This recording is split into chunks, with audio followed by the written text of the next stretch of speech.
Hi, this is Jane Fendelman. Today I want to talk to you about the fastest, easiest, most fun way to get a guy back.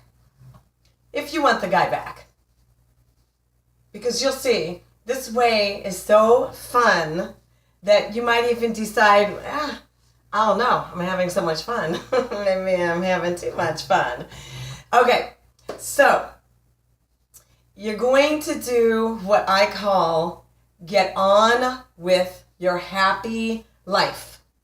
Now, I've seen people over the years, you guys know I've been a counselor for 24 years. I've done individual couples and family counseling, and I see women making this one especially big mistake repeatedly. I see women all the time making this big mistake.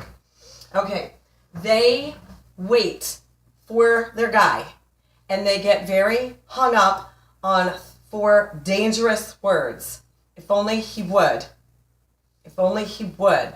And they know that if this guy would just stop working so much, or just cuddle with me a little bit, or just ask me about my day and my job, or just stop drinking so much alcohol, or stop running with those bad friends, or if only he would. And women, smart women, I've seen them get stuck for years because of those 4 words. If only he would. That's dangerous. Don't do that. Stop doing that. Because as you're waiting for this guy, you act like the lid on his box. You waiting for him actually keeps him stuck. And I always tell partners who are waiting for their beloved to change, if only he would, whatever, I always tell them, the longer you wait, the longer you'll wait. In fact, what helps that person change, the person you're waiting for to change, what helps them to change is if you get on with your happy life. So I want you to know this term, dakini. Dakini. You know, I've studied a lot of different spiritual teachings and religions and also quantum physics. I am a science-minded, quantum physics geek, spiritual person. So, of all the teachings I studied, one of them was Hinduism. And in Hinduism, there's the word Dakini. The Dakini is the dancing sky goddess who awakens men with fierce love. And so what you're going to do is you're going to get on your fierce, wild protector animal.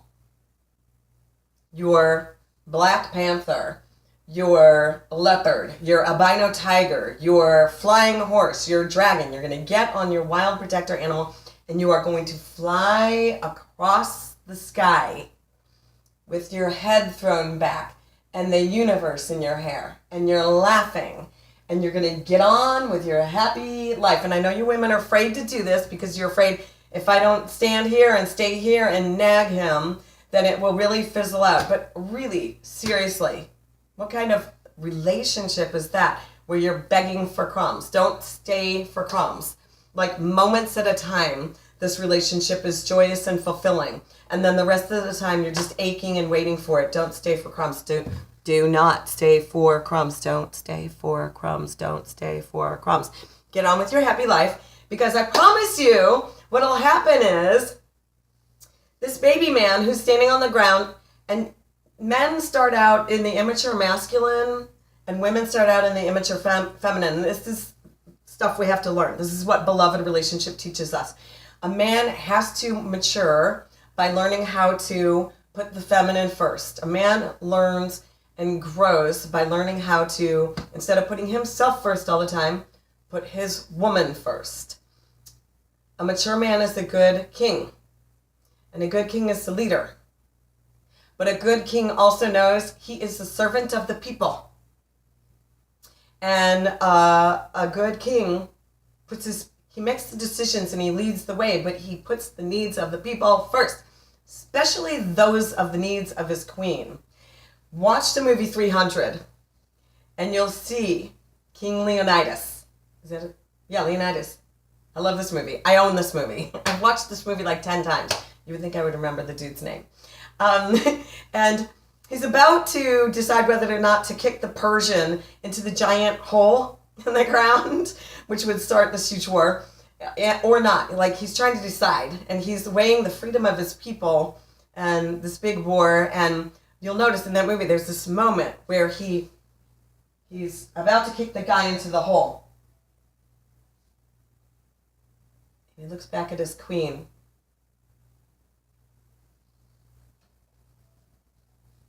And her eyes are laser focused on him. And you see her just ever so slightly give a little nod, and all hell breaks loose. It was really great. So, but it was the right thing to do. And so that's a good king, a great leader, and weighing the needs of his people, and especially his queen.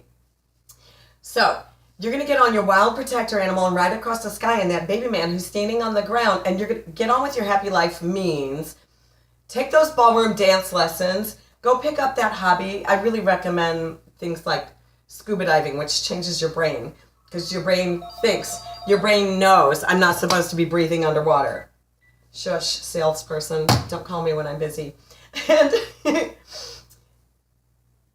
ballroom dance is particularly healing and transformative and helpful, because not only will it change your brain as a woman, because there's men being very courtly and courteous and chivalrous with you, offering their elbow and taking you by the hand and leading you across the floor, and you learn how to follow. You're going to learn how to follow, ladies, and let the man lead. You're going to learn that. You have to learn that. But not only that, but I became addicted to ballroom dance about 17 years ago. I just turned 40. I just went through a hard breakup. My heart was broken, and I decided I'm going to try something brand new. And it changed me. It changed my mind. It changed my way of being. It changed my way of relating to men. It made me more feminine and more strong, and it changed my body. In fact, after about a year after I'd been ballroom dancing, I bumped into an old girlfriend of mine, and she looked me up and down, and she said, "Did you have something done?" And I said, "You mean like plastic surgery or something?" And I was like, "Wow, no, thanks. I'm in ballroom dancing." Yeah. So, and also I'd started hiking. I took my hiking more seriously. So I hike and I ballroom dance. And that was me getting on my wild protector animal and riding across the sky back then. Now what happens is that baby man standing down on the ground, he sees you up there riding across the sky, and he goes, "Holy shit. Who is that glorious woman? Jane! Jane! Hi, it's me. Come down here. Lay down with me." And you're going to think, there's a part of you that's going to be tempted to go back there and fall back into that pattern. Don't do it. Here's what you're going to say. You're going to look down from your wild dragon, your black panther, your albino tiger, and you're going to say, "Oh, hello, my beautiful man. How gorgeous, hot, sexy you are. I would love to come down there with you. And maybe I will. Right after you meet me at the higher levels. Right after you meet me up here, where I live. Because I'm that woman. Valuable, precious, rare. And then either he'll do the work to get up to that level that you're living at, the level that you want your relationship to be at, or he won't. And if he won't do the work to get you, he's not worth it. So don't wait. Okay? So that's my cure for getting your guy back. Get on with your happy life. Go have fun.